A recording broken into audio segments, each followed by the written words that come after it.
பேருக்கு ஒரு டெஸ்ட் வைக்கிறாங்க. அந்த குரு வந்து என்ன பண்றாரு, தன்னை நம்புற ஒரு தன் வாக்கை ஆராய்ச்சி பண்றாரு இல்லையா, அவர்கிட்ட ஒரு பொருள் கொடுத்து, ஆனா இந்த பொருளை வச்சுக்க கையில நீ எது கேட்டாலும் என்ன பண்ண இந்த பொருள் உனக்கு கொடுக்கும் அப்படின்னு சொல்லிட்டு போயிரு. ரெண்டாவது ஒருத்தர் கூப்பிட்டு அவர்கிட்ட ஒரு பொருள் கொடுத்து எது கேட்டாலும் கிடைக்கும் சொல்லிட்டு போயிரு. மூணாவது பையனை கூப்பிட்டு ஒரு பொருள் கொடுக்கல, ஒன்றும் கொடுக்கல, ஒரு கல்லை தூக்கி கொடுத்து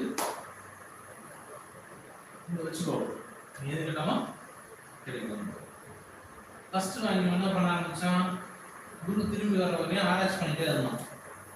அதை கொடுத்தா எப்படி கிடைக்கும் அப்படின்னு உட்காந்து ஆராய்ச்சி பண்ணி. ரெண்டாவது வாங்கி என்ன பண்ணான், குரு செலுத்து அதனால இந்த கல் எல்லா வேலையும் செய்ய எல்லாம் பண்ணான். மூணாவது அதை என்ன செய்ய, தனக்குள்ள இருக்கிற சக்தியும் குருவோட சக்தியும் தன்னுடைய சக்தி சேர்த்து அந்த கல்வி என்ன பண்ண. அப்போ அந்த கல்வியில எது கேட்டாலும் என்ன பண்ண ஆரம்பிச்சது, எல்லாருக்கும் எல்லா செயல்களும் நடக்க ஆரம்பிச்சது. அப்போ குரு கொஞ்ச நாள் கழிச்சு வராது பார்க்கறாரு. பார்த்தா முதல் நாள் என்ன பண்ணிட்டு இருக்கான், அந்த கல்லை வச்சு திருப்பி என்னென்னோ ஆராய்ச்சி பண்ணிட்டு இருக்கான், அதுல என்ன இருக்கு.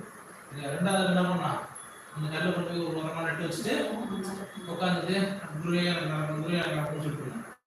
மூணாவது அவருடைய இடத்துக்கு போகும்போது பார்த்தா எல்லா விஷயங்களும் நடந்துகிட்டே இருக்கு. அப்போ அதை பார்க்கும்போது குருக்கு என்ன தோணுதுன்னா, இவன் தான் என்னது நம்மளுடைய சிஷ்யன்.